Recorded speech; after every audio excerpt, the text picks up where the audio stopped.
cara falou, todas as culturas são iguais, de maneira alguma, nem todas as culturas são iguais e nem todas as pessoas são iguais, tá? E nós temos que lidar com o que nós temos, porque nós somos, eu volto a colocar, eu também não consigo entrar numa lógica que é uma lógica absolutamente nihilista, que boa parte da direita brasileira vai, o brasileiro é um merda. Não, não é, cara, nós somos o que nós somos a experiência tropical de desenvolvimento humano mais ímpar do mundo.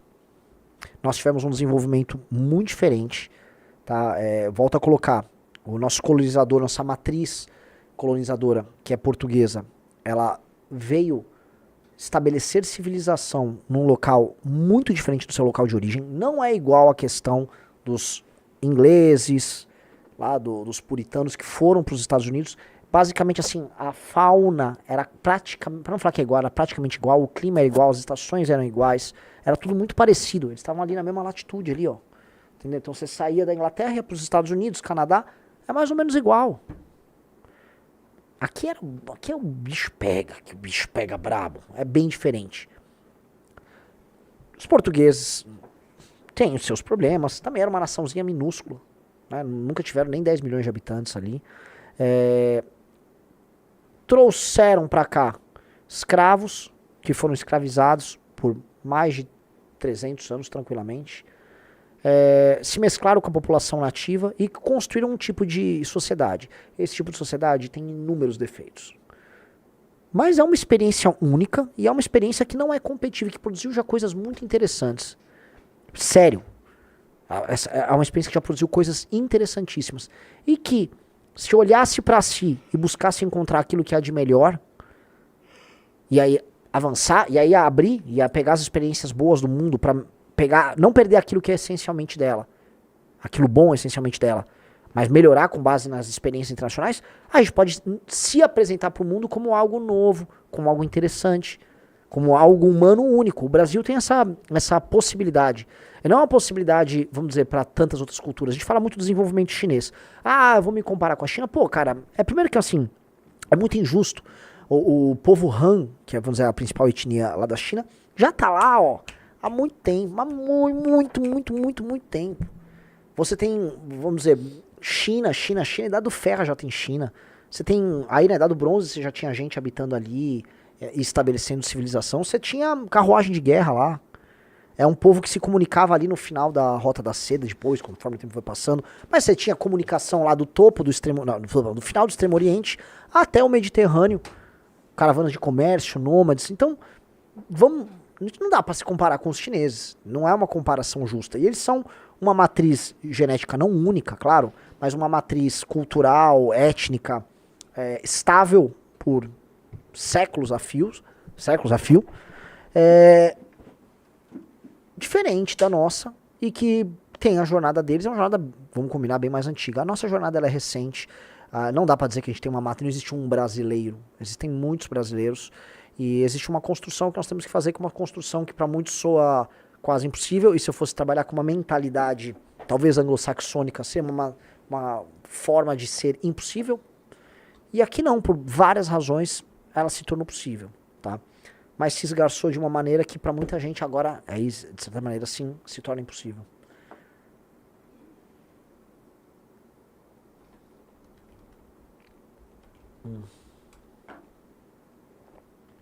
Um pessoal falou, o chinês sempre viveu sob mão de ferro, o DSB 91. Se você imaginar que a ideia de indivíduo e a ideia de democracia, né, sempre foi um enorme,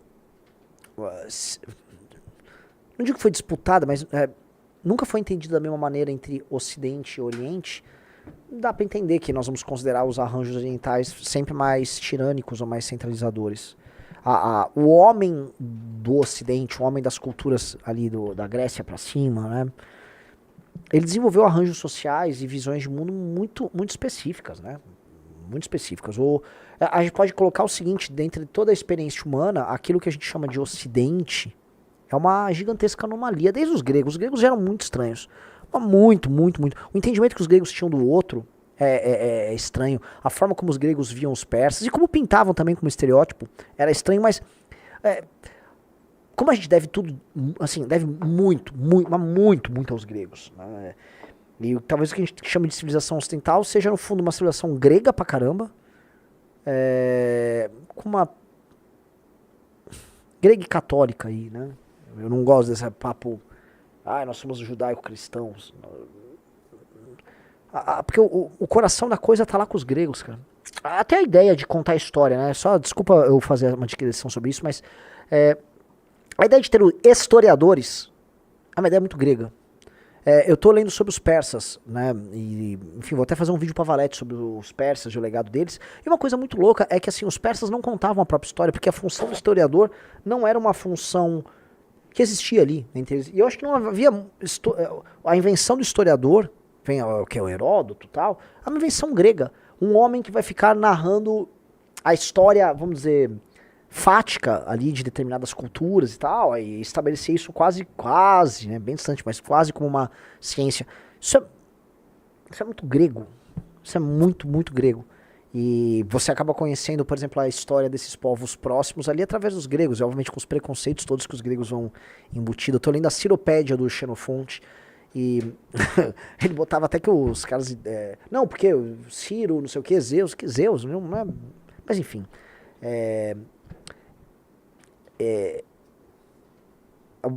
O ocidental é um ser muito estranho. Isso precisa ser dito, tá? O homem europeu, ele é um ser muito específico, ele tem características e qualidades muito específicas. Não sei exatamente as razões, mas isso gerou uma singularidade. Isso não é exportável. Então falam, os chineses são autoritários. Será que eles se veem como autoritários? Tá, um indiano, que os indianos, enfim, outra discussão, mas eles se veem, tá? As civilizações semíticas ou árabes, eles se veem como autoritários. Os africanos da África subsaariana, eles veem, ou é um arranjo profundamente ocidental, que é dentro de sensibilidades ocidentais e talvez uma cabeça desse dito ocidente, tá? Então, o LNL falou, somos greco-goianos. Cara, sim, somos greco-goianos. Tá? Cadê aqui? Um cara já leu sobre os judeus? Básico. O cara colocou, o Papa Bento XVI usou essa infeliz expressão judaico-cristã quando falou das origens da civilização ocidental, e isso pegou, infelizmente. Não foi ele que criou isso, foi uma coisa que cresceu durante o século XX. Mas assim, isso também não importa. É que isso acaba retirando os elementos profundamente locais e europeus de uma civilização que é europeia, acima de tudo. O que a gente chama de ocidente, no fundo, a gente está falando da civilização europeia. E você tem elemento pagão lá no meio, você vai ter elemento herdado dos germânicos. Eu acho que boa parte dessa... Porque você tem... O Dumézil fala isso, né? É um autor interessante ali, mas você tem uma mentalidade germânica, você tem uma mentalidade talvez céltica, ou uma mentalidade que está presa com os anglo-saxões, mas o inglês, ele sempre foi muito mais liberal, e a noção de individualidade sempre teve muito presente ali com eles. Agora, isso se combina com algumas noções que os povos oriundos do histórico indo-europeu têm, que é a noção, por exemplo, de propriedade, né, e de...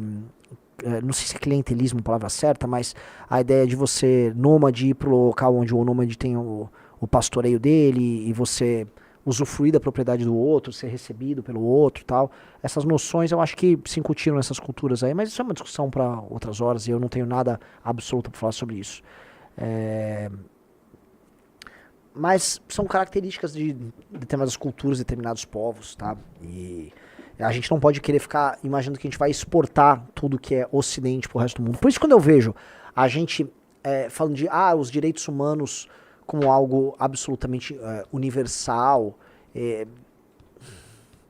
outras culturas não entendem dessa maneira, tá? A gente, no fundo, está exportando elementos da cultura moderna ocidental pro resto do mundo. E a gente fala, isso é melhor.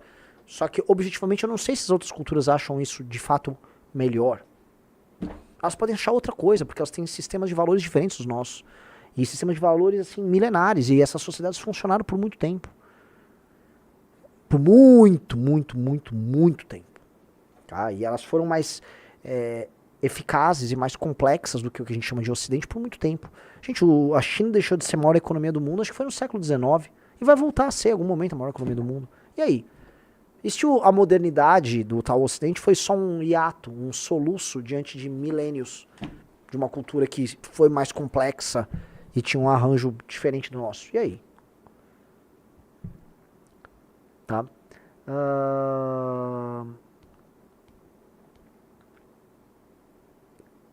Cadê? Cara, melhor do que a Sharia, sim, é melhor. Lá vem essas discussões, não quero entrar nesse tipo de discussão. Eu acho que é melhor, sim.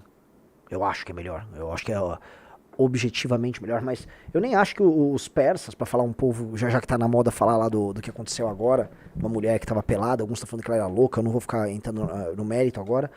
Eu não acho que nem que os persas sejam verdadeiramente... eu não acho que a cultura deles seja aquela, tá? Eles foram alvo de uma dominação islâmica. Eles foram alvo de uma dominação. Eles tinham outra cultura milenar anterior aos muçulmanos que chegaram lá.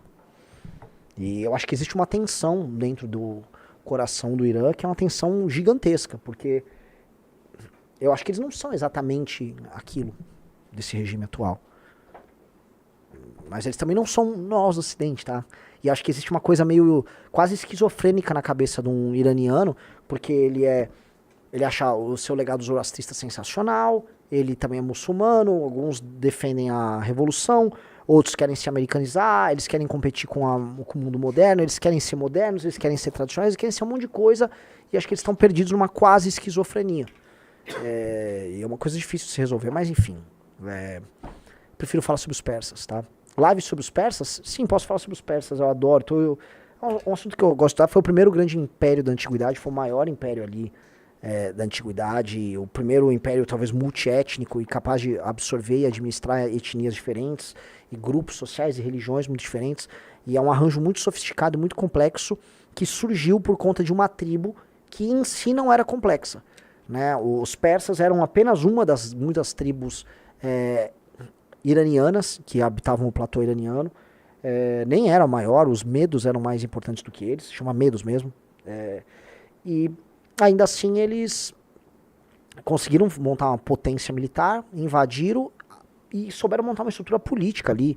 Então a gente tem muito a estudar sobre os persas, sobre o grande imperador Ciro, talvez ele sim, um cara possivelmente maior do que Alexandre, tá? A gente, obviamente, né, não olha as conquistas do Ciro como deveria, porque ele era um iraniano, mas Ciro é um dos grandes homens da história humana. Tá? Vamos lá, eu acho que eu fiz uma digressão grande, a galera deve estar... Quer ir para outro assunto, Riso? Bora, mas acho que a pessoa tá gostando sim, viu? Eu sempre acho que a galera não tá gostando quando eu começo a falar de coisas que eu gosto. Os comentários no chat estão bons aqui, a galera tá perguntando um monte de coisa aí. O Gabriel Carvalho falou exagero enorme. Exagero enorme? Exagero enorme? Tenta imaginar o seguinte, cara.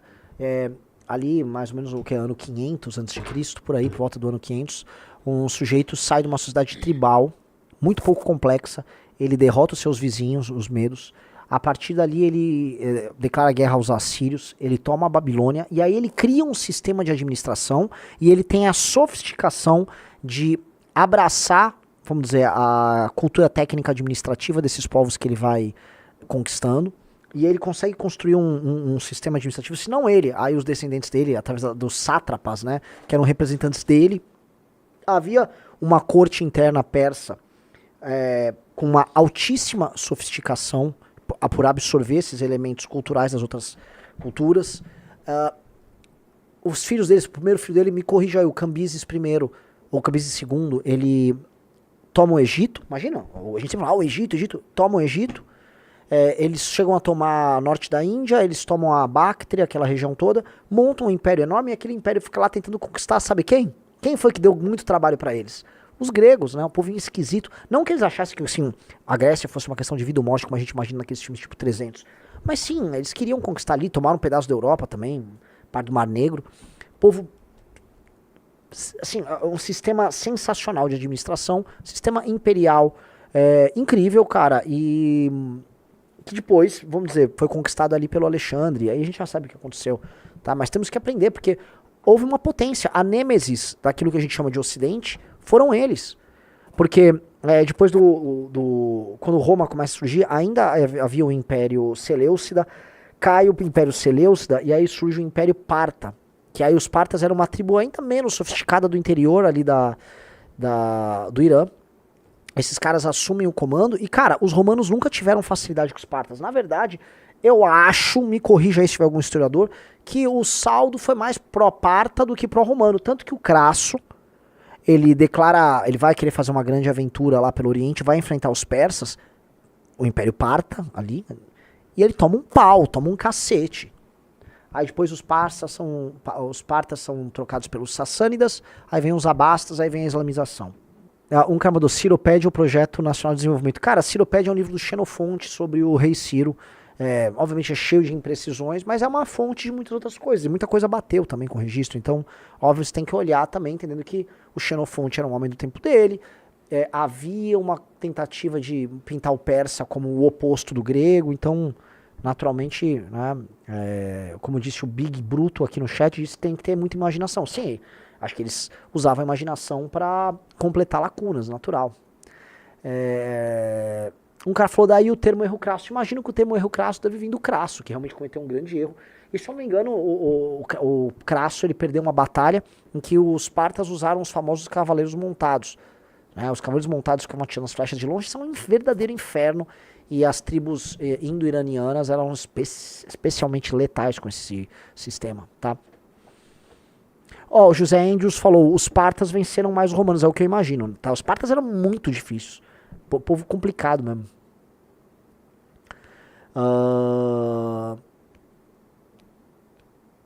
Cadê? Perder título pro Rosberg, não sei quem é o Rosberg. Rosberg, boa.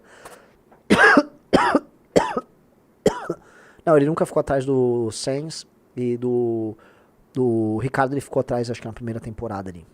Tá? O Ludiano Martins falou, acho bom usar as categorias de Spengler, os gregos não são ocidentais. Igor, se você usar essa leitura de Ocidente como uma leitura mais recente, você vai falar dos gregos como outra coisa, porque o Ocidente hoje, né, se for falar em termos de século XIX, século XX, que é chamado de Ocidente, às vezes assim, Estados Unidos, Inglaterra e França. Nem a Alemanha continental tal era considerada. Agora eu tô falando aqui a civilização europeia, vamos botar aqui as culturas europeias. Aquilo que a gente pode chamar, que é esse misto de um arcabouço institucional romano, com uma forma de pensar com a imaginação grega, depois vem valores pagãos, valores que o cristianismo embute ali e tal. Tá, você pode falar que você tem uma continuidade ali.